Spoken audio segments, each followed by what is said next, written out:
2 अगस्त 2025 की शाम को उत्तर प्रदेश के कासगंज जिले की बिलराम पुलिस चौकी के गांव नगला छत्ता में एक बंद पड़े ईंट भट्टे के पास झाड़ियों में एक अज्ञात व्यक्ति का अधजला शव मिला। ये खबर जंगल की आग की तरह फैल गई और देखते देखते सैकड़ों की संख्या में महिलाओं और पुरुषों की भीड़ वहां जमा हो गई।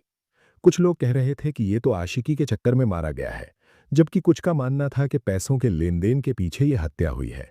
वहां जितने मुंह उतनी बातें होने लगीं। लोगों ने तुरंत इसकी सूचना पुलिस को दी। पुलिस घटनास्थल पर पहुंच गई।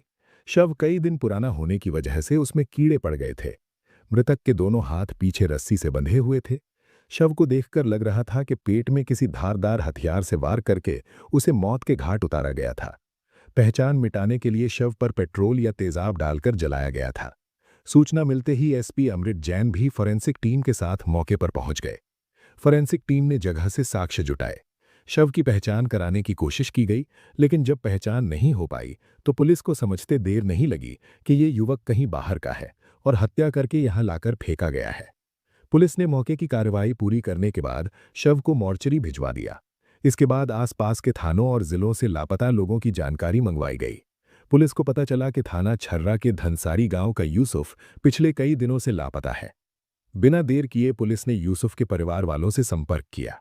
जब परिवार वाले थाने पहुंचे तो उन्होंने कपड़ों और चप्पलों के आधार पर शव की शिनाख्त यूसुफ के रूप में कर ली। नमस्कार दोस्तों, मैं विनय कुमार। दोस्तों, अगर वीडियो अच्छा लगे तो हमारे चैनल को सब्सक्राइब जरूर कर दीजिएगा। तो चलिए अब जानते हैं आगे की कहानी। 29 जुलाई 2025 की शाम के 6 बज चुके थे और 27 साल का यूसुफ अभी तक गल्ला मंडी से घर नहीं लौटा था। यूसुफ गल्ला मंडी में काम करता था। उसके 2 बच्चे थे और दोनों बच्चे शाम होते ही बेसब्री से पापा का इंतजार करने लगते थे, क्योंकि यूसुफ उनके लिए कुछ ना कुछ खाने पीने की चीज या कभी कभी कोई खिलौना जरूर लेकर आता था। सुबह से शाम हो चुकी थी और अब रात धीरे धीरे घिरने लगी थी। घर में बड़े बेटे असलान की बेचैनी बढ़ रही थी। आखिरकार वो अपनी मम्मी तबस्सुम के पास गया और मासूम आवाज में पूछा, मम्मी, पापा अब तक क्यों नहीं आए? वैसे तो वो शाम तक आ जाते थे। तबस्सुम ने बच्चे को ढांढस बंधाते हुए थोड़ी बेचैन लेकिन संयत आवाज में कहा, बेटा, पापा को आज शायद ज्यादा काम मिल गया होगा, इसलिए आने में देर हो रही है। समय बीतता गया और रात के 9 बज चुके थे। यूसुफ के पिता भूरे खां की चिंता अब खुलकर सामने आ रही थी। उन्होंने बहू तबस्सुम से पूछा, बहू, यूसुफ सुबह घर से निकलते वक्त क्या कह गया था कि वो आज देर से आएगा? तबस्सुम ने जवाब दिया, नहीं पापा जी, वो मुझसे तो कुछ कहकर नहीं गए थे। मैंने उन्हें फ़ोन भी किया था, लेकिन उनका फ़ोन स्विच्ड ऑफ मिल रहा था। मुझे लगा कि कहीं काम में फंस गए होंगे। उन्होंने वापस कॉल भी नहीं की। ये सुनकर भूरे खां को चिंता हो गई। यूसुफ रोज सुबह गल्ला मंडी जाता और शाम को घर लौट आता, लेकिन आज न फ़ोन किया न कुछ बताया। उन्होंने सोचा कि इस समय तो मंडी भी बंद हो चुकी होगी।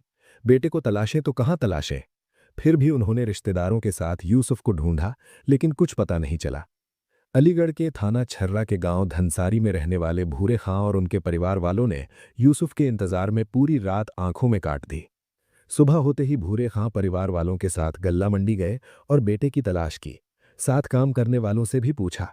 लोगों ने बताया कि यूसुफ तो कल मंडी आया ही नहीं था। ये सुनते ही भूरे खां के पैरों तले जमीन खिसक गई।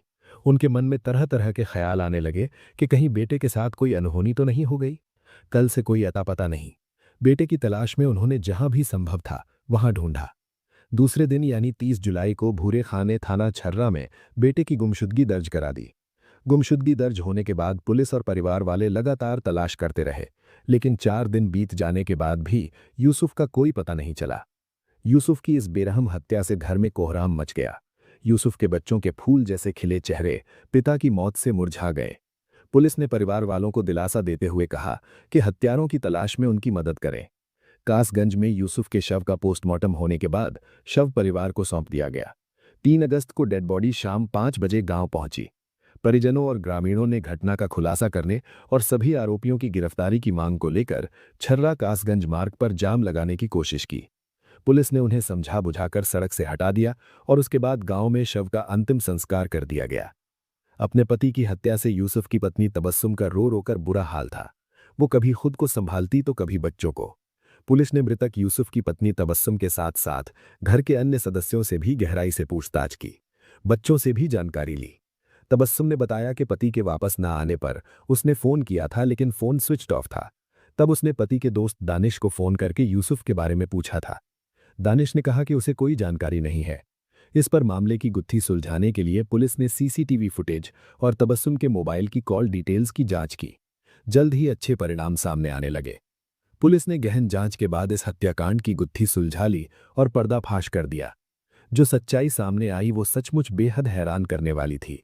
यूसुफ की इस दर्दनाक हत्या के पीछे की कहानी ने सभी को चौंका दिया। यूसुफ की पत्नी तबस्सुम ने अपने गांव के ही 28 साल के युवक दानिश के साथ मिलकर, जो उसका प्रेमी था, इस हत्या की साजिश रची और दोनों ने मिलकर अपने प्यार के रास्ते से उसे हटाने की ठान ली। पुलिस ने 3 अगस्त 2025 को मृतक के पिता भूरे खां की तहरीर पर हत्या का मुकदमा तबस्सुम, उसके प्रेमी दानिश और दानिश के अज्ञात साथियों के खिलाफ दर्ज कर लिया। कॉल डिटेल्स में तबस्सुम और दानिश के बीच लंबी लंबी बातचीत के सबूत मिले। इसके बाद तबस्सुम को हिरासत में लेकर पूछताछ की गई। पोस्टमार्टम रिपोर्ट से पता चला कि यूसुफ को बड़ी बेरहमी से मारा गया था। पहले उसे बेहोश किया गया, फिर हाथ पीछे बांधे गए और उसके बाद धारदार हथियार से पेट पर वार किए गए। हत्या के बाद पहचान मिटाने के लिए शव पर पेट्रोल या तेजाब डालकर जलाया गया था। जांच के बाद पुलिस ने 3 अगस्त को ही तबस्सुम को गिरफ्तार कर लिया। पूछताछ में उसने सारा राज उगल दिया।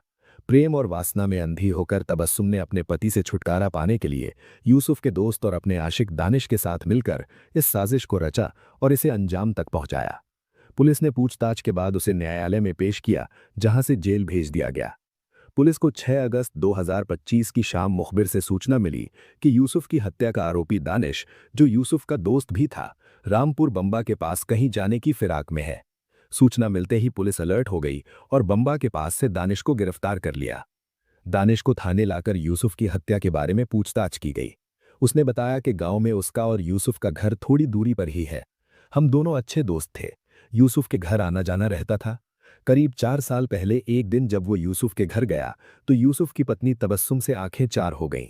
तबस्सुम बेहद खूबसूरत थीं और दानिश भी कसे हुए बदन का हैंडसम युवक था।